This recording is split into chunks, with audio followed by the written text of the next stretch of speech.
जय मसीह। आज हम पढ़ेंगे मत्ती रचित सुसमाचार का 12 अध्याय 22 वचन से लेकर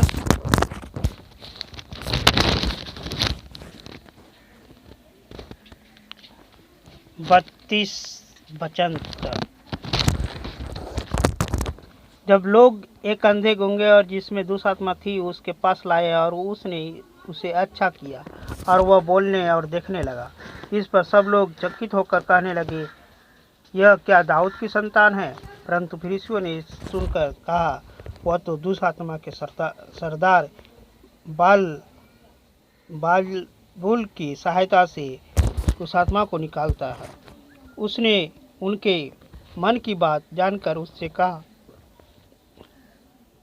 जिस किसी राज में फूट होती है वह वहाँ उजड़ जाता है, और जो कोई नगर या घराना जिनमें फूट होती है बनाना रहेगा।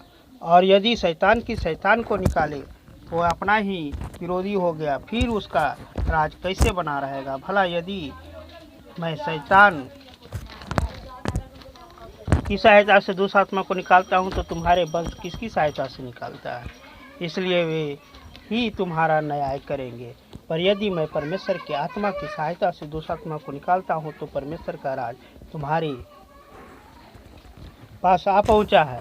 यह कैसे कोई मनुष्य किसी बलवंत के घर में घुसकर उसका माल लूट सकता है, जब तक कि वह पहले उस बलवंत को बांध ना ले? तब वह उसका घर फूट लेगा। जो मेरे साथ नहीं वह मेरे विरोध में है, और जो मेरे साथ नहीं बटोरता वो बिखेरता है। इसलिए मैं तुमसे कहता हूँ, मनुष्य की सब प्रकार की पाप और निंदा क्षमा की जाएगी, परंतु पवित्र आत्मा की निंदा क्षमा ना की जाएगी। जो कोई मनुष्य के पुत्र के विरोध में कोई बात कहेगा उसका यह अपराध क्षमा किया जाएगा, परंतु जो कोई पवित्र आत्मा के विरुद्ध कुछ कहेगा उसका अपराध ना तो इस लोक में और ना ही परलोक में क्षमा किया जाएगा। तो इसको पढ़कर हमको समझ में आ रहा है कि प्रभु यीशु हमसे क्या कहना चाह रहे हैं। इससे पहले हम एक शायर अदा गया हम आपको सुनाते हैं।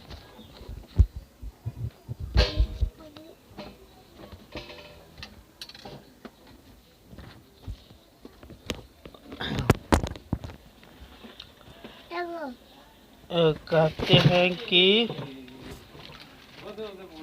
जो अपने दास को मार डाले उसे शैतान कहते हैं। जो अपने दास को मार डाले उसे शैतान कहते हैं, और जो अपने दास को और दूसरे दास को बचा ले उसे भगवान कहते हैं। और